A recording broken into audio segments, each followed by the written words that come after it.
പത്തനംതിട്ടയിലെ അനാഥാലയത്തിൽ നിന്ന് 22 പെൺകുട്ടികളെ CWC അംഗീകാരമുള്ള മറ്റൊരു കേന്ദ്രത്തിലേക്ക് മാറ്റും. ഇവിടുത്തെ താമസക്കാരിയായിരുന്ന പെൺകുട്ടി പ്രായപൂർത്തിയാകും മുൻപ് ഗർഭിണിയായെന്ന കണ്ടെത്തലുകളെ തുടർന്നാണ് നടപടി.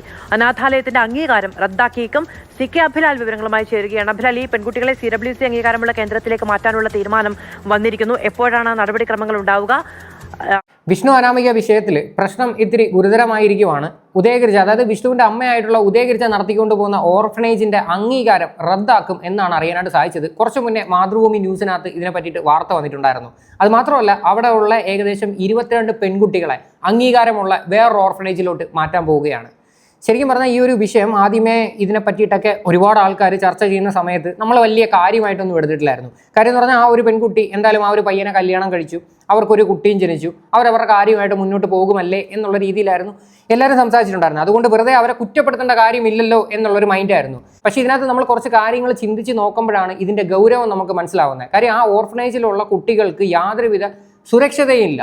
അതാണ് ഇവിടെ പ്രധാനമായിട്ട് നമ്മൾ ചൂണ്ടിക്കാണിക്കേണ്ടത്. അതുകൊണ്ടാണ് അവിടെ CWC ഇപ്പോൾ കേസ് എടുത്തിട്ട് അവരുടെ അംഗീകാരം റദ്ദാക്കിയിട്ട് അവിടെ ഉള്ള 22 പെൺകുട്ടികളെ അവിടെ നിന്ന് മാറ്റുന്നത്. ഇനി പെൺകുട്ടികളെ മാത്രമല്ല, അവിടെ ഓൾഡ് ഏജ് ഹോമിലുള്ള ഒരുപാട് അന്തേവാസികളുണ്ട്. അതായത് പ്രായം ചെന്നതായിട്ടുള്ള ഒരുപാട് അമ്മമാർ, ഇവർക്കും പ്രോപ്പറായിട്ടുള്ള കെയറും കാര്യങ്ങളും ഒന്നും ഇവരുടെ ഭാഗത്ത് നിന്ന് കൊടുക്കുന്നില്ല എന്ന് വ്യക്തമായിട്ടുണ്ട്. എന്തായാലും ഈ ഒരു ന്യൂസ് പുറത്ത് വന്നതോടുകൂടി തന്നെ ഒരുപാട് കള്ളത്തരങ്ങൾ ഇവരുടെ പൊളിഞ്ഞിട്ടുണ്ട്. എന്തായാലും നമുക്ക് വെച്ച് താമസിപ്പിക്കാതെ വാർത്തയൊന്ന് കണ്ടുനോക്കാം.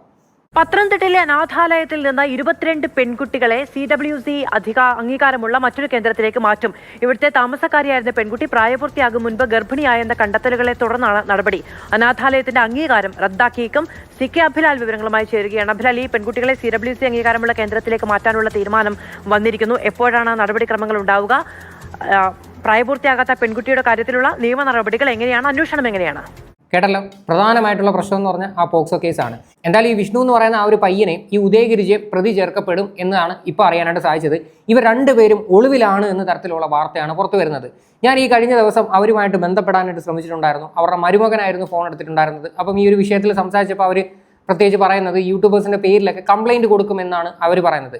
ഞാൻ വിളിച്ചിട്ട് വളരെ മാന്യമായിട്ടുള്ള രീതിയിലാണ് സംസാരിച്ചത്. എന്താണ് ശരിക്കുള്ള പ്രശ്നം, നിങ്ങളുടെ ഭാഗത്ത് എന്തെങ്കിലുമൊക്കെ ന്യായമുണ്ടോ എന്നുള്ള രീതിയിലൊക്കെ ഞാൻ ചോദിച്ചിട്ടുണ്ടായിരുന്നു. അപ്പോൾ ഇവർ പറയുന്നതെന്ന് വെച്ച് കഴിഞ്ഞാൽ, ഞങ്ങൾ ഓൾറെഡി കേസ് കൊടുത്തു, ഞങ്ങൾ ഇനി മീഡിയാസിൻ്റെ മുന്നിൽ ഈ ഒരു വിഷയമായിട്ട് വരും, ഞങ്ങളുടെ കയ്യിൽ ഒരുപാട് തെളിവുകളുണ്ട് എന്ന തരത്തിലാണ്. അത് മാത്രമല്ല, ആ ഓർഫനേജിനെ ചുറ്റിപ്പറ്റിയിട്ടുള്ള ആരോപണങ്ങളെല്ലാം പണ്ടേ പോലീസുകാരും അതിൻ്റെ അതോറിറ്റീസും എല്ലാവരും വന്ന് അവിടെ ഒരു കുഴപ്പവും ഇല്ലെന്ന് കണ്ട് അവിടെ സൈൻ ചെയ്തിട്ട് പോയതാണെന്നാണ് അവർ പറയുന്നത്. അതുകൊണ്ട് പണ്ടത്തെ കാര്യങ്ങളാണ് ഇപ്പോൾ കുത്തിപ്പൊക്കി ആൾക്കാർ സംസാരിക്കുന്നതെന്നാണ് അവരുടെ ഭാഗത്തു നിന്നുള്ളൊരു എക്സ്പ്ലനേഷൻ. ബാക്കിയുടെ കാണാം. നിലവിൽ പോക്സോ വകുപ്പ് പ്രകാരം അടൂർ പോലീസ് കേസ് രജിസ്റ്റർ ചെയ്തിട്ടുണ്ട്. ഇതിന്റെ റിപ്പോർട്ട് കൂടി അടിസ്ഥാനപ്പെടുത്തിയാണ് CWC തീരുമാനം കൈക്കൊണ്ടിരിക്കുന്നത്. നിലവിൽ ഈ സ്ഥാപനത്തിൽ 22 പെൺകുട്ടികളാണ് ഉള്ളത്. ഇവരെ 4 കേന്ദ്രങ്ങളിലാക്കി മാറ്റും. പരസ്പരം, അതായത് അന്തേവാസികളായിട്ടുള്ള പെൺകുട്ടികളുടെ സൗഹൃദമടക്കം പരിഗണിച്ചുകൊണ്ട് ഒന്നിച്ച് കഴിയുന്ന തരത്തിലുള്ള സാഹചര്യമാണ് ഒരുക്കുക. കോന്നി, പന്തളം, ഇലന്തൂർ, ഓതറ എന്നിങ്ങനെയുള്ള 4 കേന്ദ്രങ്ങളിലേക്കായി 22 കുട്ടികളെ മാറ്റുന്നതിനാണ് തീരുമാനമെടുത്തിട്ടുള്ളത്. ജില്ലാ ചൈൽഡ് പ്രൊട്ടക്ഷൻ ഓഫീസറും CWC പ്രവർത്തകരും വൈകാതെ ഇവിടേക്ക് എത്തിച്ചേരും. അതിനുശേഷമായിരിക്കും കുട്ടികളെ നീക്കം ചെയ്യുക. ഇവിടെ ആ ഒരു പെൺകുട്ടിയുടെ പ്രശ്നത്തിൽ ബാക്കിയുള്ള 22 പെൺകുട്ടികൾക്കാണ് ഇത് ബാധിച്ചിട്ടുള്ളത് അല്ലേ? എന്തുമാത്രം മാനസിക ബുദ്ധിമുട്ട് അവർക്കും കൂടി നേരിടുന്നുണ്ടായിരിക്കാം. ഓൾറെഡി അവരൊക്കെ ലൈഫിൽ ഒരുപാട് അനുഭവിച്ചിട്ടായിരിക്കും അവരൊക്കെ ജീവിക്കുന്നത്. അതിൻ്റെ കൂടെ ഇതൊക്കെ വരുമ്പോഴത്തേക്കെന്ന് പറയുമ്പോൾ ഉണ്ടല്ലോ, ഭയങ്കര മോശമാണ് എന്തൊക്കെ പറഞ്ഞാലും. ഈ കേസിലെ പരമപ്രധാനമായ നീക്കത്തിലേക്ക് കാര്യങ്ങൾ എത്തിയത്, ഇവിടെ അന്തേവാസിയായിരുന്ന ഒരു പെൺകുട്ടിക്ക് കഴിഞ്ഞ 7 മാസം മുൻപ് 18 വയസ്സ് പൂർത്തിയാവുകയും 2 ആഴ്ച പിന്നിട്ട വേളയിൽ ഈ കേന്ദ്രത്തിന്റെ നടത്തിപ്പുകാരനായ ഒരാൾ ആ പെൺകുട്ടിയെ വിവാഹം കഴിക്കുകയും ചെയ്തു.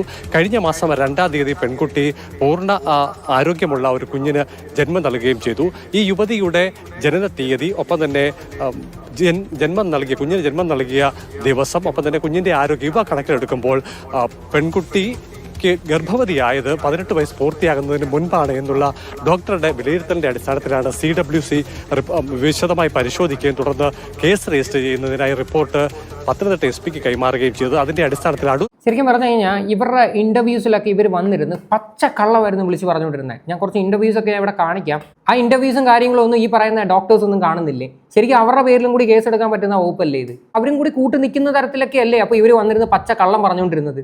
എന്തായാലും ആ ഡോക്ടറിന്റെ വ്യക്തമായിട്ടുള്ള മൊഴിയുടെ അടിസ്ഥാനത്തിലാണ് ഇതിപ്പോൾ FIR ഇട്ടിരിക്കുന്നത്. പോലീസാണ് പോക്സോ നിയമം കൂടി ഉൾപ്പെടുത്തി കേസ് രജിസ്റ്റർ ചെയ്തത്. എന്തായാലും ഇനി ഇവരുടെ കുറച്ച് ഇൻ്റർവ്യൂ നാടകങ്ങളുണ്ട്, അതാണ് അതിലും വലിയ കോമഡി. അതായത് ഇൻ്റർവ്യൂ ചെയ്യുന്ന ആങ്കർ ഇവരുടെ എടുത്ത് ചോദിക്കുന്നുണ്ട് എന്തുകൊണ്ടാണ് ഇത്ര പെട്ടെന്ന് പ്രസവിച്ചതെന്നും പിന്നെ എന്തുകൊണ്ടാണ് പെട്ടെന്ന് ഈ കല്യാണം കഴിച്ചതെന്നൊക്കെ പറ്റിയിട്ടൊക്കെ കുറേ കാര്യങ്ങൾ ചോദിക്കുന്നുണ്ട്. അതിന് ഇവർ ഒരു കൂസലും ഇല്ലാതെ വന്നിരുന്ന് കൊടുക്കുന്ന മറുപടികളാണ് നമ്മൾ അതിശയപ്പെടുത്തുന്നത്. ഓസ്കാർ അവാർഡ് കൊടുക്കാൻ പറ്റുന്ന അഭിനയമാണ് ഈ പ്രത്യേകിച്ച് ഈ ഉദയഗിരിജ എന്ന് പറയുന്ന ആ ഒരു സ്ത്രീയുടെ ഭാഗത്ത് നിന്ന്.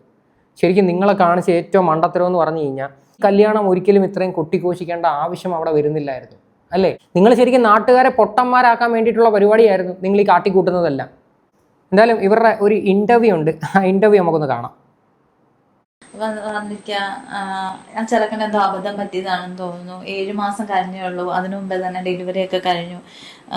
പിന്നെ ഇതിന് പറയുന്നുണ്ട്, കല്യാണത്തിന് മുമ്പേ അമ്മ പറയുന്നുണ്ട് കൊച്ചിന് ഏജ് ആയില്ലായിരുന്നു, അത് കഴിഞ്ഞിട്ടാണ് കല്യാണം കഴിപ്പിച്ചതെന്നൊക്കെ. അപ്പൊ അതിലെന്തെങ്കിലും എന്താ നിങ്ങൾക്ക് പറയാനുള്ളത്? ഞങ്ങൾക്ക് പറയാനുള്ളതെന്ന് വെച്ചാൽ, ഞാൻ സ്ഥാപനത്തിൽ നിന്നൊരു കുട്ടിയാണ്.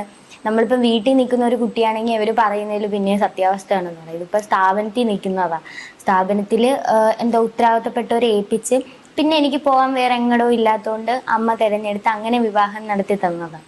ഓക്കെ, ഈ പറയണത് അനാമികയാണ്. ഇവിടെ അനാമികയുടെ മൊഴി ഇവിടെ ആരും സ്വീകരിക്കത്തില്ല. കാര്യം എന്ന് പറഞ്ഞു കഴിഞ്ഞാൽ ആ പ്രഗ്നൻ്റ് ആവുന്ന സമയത്ത് പുള്ളിക്കാരത്തി മൈനറായിരുന്നു. അപ്പോൾ അത് മാത്രമല്ല, ഈ ഒരു പെൺകുട്ടിക്ക് ഇതേ ഉള്ളൊരു വഴി, കാര്യം പബ്ലിക്കിൻ്റെ മുന്നിരുന്ന് ഈ ഒരു കുട്ടി എന്ത് പറയാനാണ്. പക്ഷേ ഇവിടെ ഈ ഒരു കുട്ടിയെ വിളിച്ചിരുത്തി ഇങ്ങനെയൊക്കെ സംസാരിക്കുമ്പം ഈ ഉദയഗിരിജ എന്ന് പറയുന്ന ഈ ഒരു സ്ത്രീക്ക് ഒരു സാമാന്യ ബോധം വേണ്ടേ? ഇത് പബ്ലിക്ക് കണ്ടുകൊണ്ടിരിക്കുവാണ്, ഇവിടെ മേ ബി പല കാര്യങ്ങൾക്കും ആൾക്കാർക്ക് ഒരു സംശയം വരും. ഇതെല്ലാം നിങ്ങൾക്കൊരു ചിന്ത വേണ്ടേ? ഒരു ബോധമില്ലാതെ പ്രവർത്തിക്കുന്നതിൻ്റെയാണ് ഇപ്പോൾ ഈ അനുഭവിക്കുന്നതൊക്കെ. അപ്പം ഇങ്ങനെ പറയുന്നവര് പറയട്ടെ. ഞങ്ങൾ ഈ കമന്റ് കണ്ടായിരുന്നു, ഇത് കേട്ടപ്പോഴത്തേക്കും നമുക്ക് വിഷമം വന്നു. കാരണം ഇങ്ങനെയുള്ള കമന്റ് അതും ഇത്രയും നാലാൾ അറിയുക എന്നാൽ പിന്നെ ഞങ്ങൾക്ക് ഈ ബ്ലോഗ് ഒന്നും ചെയ്യാതെയോ, അത് കണ്ടപ്പോഴത്തേക്കും ഞങ്ങൾക്ക് ആക്ച്വലി വിഷമം വന്നു. ഇവിടെ വിഷ്ണു പറഞ്ഞൊരു കാര്യം നിങ്ങൾ കേട്ടോ, അതായത് ഇവർ കള്ളത്തരം ചെയ്തിട്ടുണ്ടെങ്കിൽ ഇവരെന്തിനാണ് ഇങ്ങനെ ബ്ലോഗും കാര്യങ്ങളൊക്കെ ചെയ്യുന്നതെന്ന്. അതായത് 10 പേരെ വിളിച്ചു കൂട്ടി ഇങ്ങനെ കല്യാണം നടത്തുന്നു, പിന്നെ ഇതുപോലെ ഒരു ബ്ലോഗായിട്ട് വീഡിയോ ഇടുന്നു, ഇതൊക്കെ ഇവർ ചെയ്യേണ്ട കാര്യം എന്താണെന്നാണ് വിഷ്ണു ചോദിക്കുന്നത്. എൻ്റെ പൊന്നളിയാ, നിന്നെ ഒന്നും പറയാനില്ല. ചുമ്മാ മീഡിയയുടെ ഒക്കെ മുന്നിൽ വന്നിരുന്ന് ഇമാതിരി പൊട്ടം കളിക്കരുത്. ശരിക്കും പറഞ്ഞാൽ ഒരു നന്മമരം കളിയായിരുന്നു കേട്ടോ. ഇതാണ് ഞാൻ നിങ്ങളുടെ അടുത്ത് എല്ലാവരുടെ പറയണത്, ഈ റിയൽ ലൈഫും തമ്മിൽ ഒരുപാട് വ്യത്യാസമുണ്ട്. ഒരുപാട് ആൾക്കാർ ഈ പറയുന്ന ഫാമിലി വ്ളോഗേഴ്സിനെ പോയി സബ്സ്ക്രൈബ് ചെയ്തിട്ടുണ്ട്. പലരും വന്ന് പുറമേ കാണിക്കുന്നതെല്ലാം ഷോ ഓഫാണ്. ഇതിൻ്റെ അകത്തോട്ടൊക്കെ ചെന്ന് നോക്കിക്കഴിഞ്ഞാൽ ഇതിലും വലിയ പ്രശ്നങ്ങളായിരിക്കും. സോ അതുകൊണ്ട് ഇതെല്ലാവർക്കും ഒരു പാഠമാവട്ടെ എന്ന് ഞാൻ പറയുന്നുള്ളൂ. ഈ പറഞ്ഞ് ഇവരങ്ങനെ വരെ പറഞ്ഞു തുടങ്ങുന്നത്. പിന്നെ ഞങ്ങളത് വിട്ടു. ഞാൻ ഇതുവരെ അമ്മയടുത്ത് ഞാൻ പറയാം, അമ്മ ഇങ്ങനെയുള്ള മോശമായിട്ടുള്ള കമന്റ് വരെ വന്നു തുടങ്ങുന്നുണ്ട് പറഞ്ഞപ്പോഴത്തേനും അമ്മയും പറഞ്ഞു ഇങ്ങനെയൊക്കെ ആയിരിക്കും സമൂഹം ചിന്തിക്കുന്നതെന്നൊക്കെ പറഞ്ഞു. അത് ചെറിയൊരു അബദ്ധം ഇവരുടെ ഭാഗത്തുനിന്നുണ്ട്. നമ്മൾ ഈ വളകാപ്പ് എന്ന് പറയുന്ന ഒരു സാധനം നടത്താൻ ഉദ്ദേശിച്ചതല്ല. ഒരു ദിവസം രാവിലെ ഇവൻ വന്ന് പറഞ്ഞു, അമ്മ അനാമയെ പറഞ്ഞു വളകാപ്പ് നടത്തണം, അങ്ങനെ ഒരു ആഗ്രഹമുണ്ട് എന്ന് പറഞ്ഞു. സത്യത്തിൽ ഞങ്ങൾ ഡേറ്റോ മാസമോ ഒന്നും നോക്കിയില്ല. ഇങ്ങനൊരു പ്രശ്നം ഇതിൻ്റെ ഇടയ്ക്ക് ഉണ്ടാവും എന്ന് അറിയത്തില്ല. 5 മാസം അപ്പോഴത്തേന് കഴിഞ്ഞായിരുന്നല്ലോ. ഭയങ്കരം തന്നെ. സത്യം പറഞ്ഞാൽ ഞാൻ എൻ്റെ ഒരു അവസ്ഥ ആലോചിക്കുന്നു. കുറച്ച് നാൾക്ക് മുന്നേ ഞാൻ ഇതെടുത്ത് വെച്ചിട്ട് ഞാൻ സപ്പോർട്ട് ചെയ്തിട്ടുണ്ടായിരുന്നു ഇവരെ. സത്യം പറഞ്ഞാൽ ലിറ്ററലി ആൾക്കാരെ മാനിപ്പുലേറ്റ് ചെയ്യുന്ന ഒരു പരിപാടിയാണ് ഇവർ കാണിച്ചുകൊണ്ടിരുന്നത്. അതായത് പെട്ടെന്ന് അനാമികയ്ക്ക് വളക്കാപ്പ് നടത്തണമെന്നും പറഞ്ഞൊരു ആഗ്രഹം പറഞ്ഞു, അതുകൊണ്ട് അങ്ങനെ 5-ാം മാസത്തിൽ ചെയ്തതാണ്, എന്നിട്ട് അത് ഇവരുടെ ഭാഗത്ത് ഒരു തെറ്റുണ്ട് എന്നൊക്കെ. എന്തോന്നിടെ ഇത് നമ്മളത് ചിന്തിച്ചില്ല. ഇവളുടെ ആഗ്രഹം പറഞ്ഞു, നമ്മളതങ്ങ് ചെയ്തു. നമ്മളെ ഇപ്പം വീട്ടിൽ ഒരു ആഗ്രഹം പറയുമ്പോൾ നമ്മളത് ചെയ്യണമല്ലോ. എൻ്റെ അടുത്ത് വന്ന് പറയുമ്പോൾ ഇവള് വന്ന് പറഞ്ഞപ്പം ഞാൻ ഓർത്ത് അത് സത്യത്തിൽ പെണ്ണിൻ്റെ വീട്ടുകാരാ ചെയ്യുന്നത് അല്ലേ. പെണ്ണിൻ്റെ വീട്ടുകാർ വന്ന് ചെയ്ത് പെണ്ണിനെ വിളിച്ചുകൊണ്ട് പോകുന്ന ചടങ്ങാത്, ഇവളെ കൊണ്ടുപോകാൻ ആരുമില്ല. അപ്പൊ അങ്ങനെ ഒരു ആഗ്രഹം അവൻ പറഞ്ഞപ്പോഴത്തേന് അത് ഞങ്ങൾ നിന്ന് കൊടുത്തു. അത് ഞങ്ങൾ ട്രസ്റ്റി വെച്ചിട്ട് നടത്തി. ഞങ്ങളുടെ അവിടുത്തെ അമ്മമാര് അവിടുത്തെ കുഞ്ഞുങ്ങള് എല്ലാം മഞ്ഞളൊക്കെ തേച്ച്, ആളില്ലല്ലോ നമുക്ക് ഇവളെ വിളിച്ചോണ്ട് പോകാൻ ഇവരുടെ വീട്ടിൽ നിന്നല്ലേ ആൾക്കാർ വരുന്നേ. അപ്പൊ അങ്ങനെ നമുക്ക് ആളില്ലാത്തതുകൊണ്ട് ആ ഒരു വിഷമം നമുക്ക് മനസ്സിലാവാതിരിക്കാൻ, അല്ലെങ്കിൽ ഇവിടെ വെച്ചേ ചെയ്യത്തുള്ളായിരുന്നു. ഇത് ഞങ്ങൾ അവിടെ വെച്ച് ചെയ്തതേ ആ ഒരു കാരണം കൊണ്ട്. അവളുടെ ഒരു ആഗ്രഹം പറഞ്ഞപ്പോൾ അത് സാധിച്ചു കൊടുത്തു. അപ്പം നമ്മൾ അതിനകത്ത് ഇങ്ങനൊരു പ്രശ്നം ഇതിൻ്റെ ഇടയ്ക്ക് വരൂ എന്നുള്ള കാര്യം ചിന്തിച്ചില്ല. അതാ വാസ്തവം. ഇപ്പോൾ എന്തായാലും നല്ല രീതിയിൽ ചിന്തിച്ചിട്ടുമുണ്ട്, പോക്സോ കേസ് എടുത്തിട്ടുമുണ്ട്, ഓർഫണേജിൻ്റെ അംഗീകാരം റദ്ദാക്കിയിട്ടുമുണ്ട്. ഇപ്പം നല്ല രീതിയിൽ ചിന്തിക്കുന്നുണ്ടല്ലോ. വല്ല കാര്യം ഉണ്ടായിരുന്നു ഇവിടെ ഇതിൻ്റെയൊക്കെ. ഇത്രയൊക്കെ ഉള്ളൂ. എനിക്കിനി ഇത് കാണാനായിട്ട് വലിയ താല്പര്യമൊന്നുമില്ല. സത്യം പറഞ്ഞു കഴിഞ്ഞാൽ ആൾക്കാരെയൊക്കെ പൊട്ടന്മാരാക്കുന്നതിനൊക്കെ ഒരു പരിധി വേണ്ടേ. എന്തായാലും ഇവർ യൂട്യൂബേഴ്സിൻ്റെ പേരിലൊക്കെ കംപ്ലയിൻറ്റ് കൊടുക്കാൻ നടക്കുവാണ്. ഒരു കാര്യമില്ല, സ്വന്തമായിട്ട് വന്ന കേസുകൾ പരിഹാരം ഉണ്ടാക്കുക.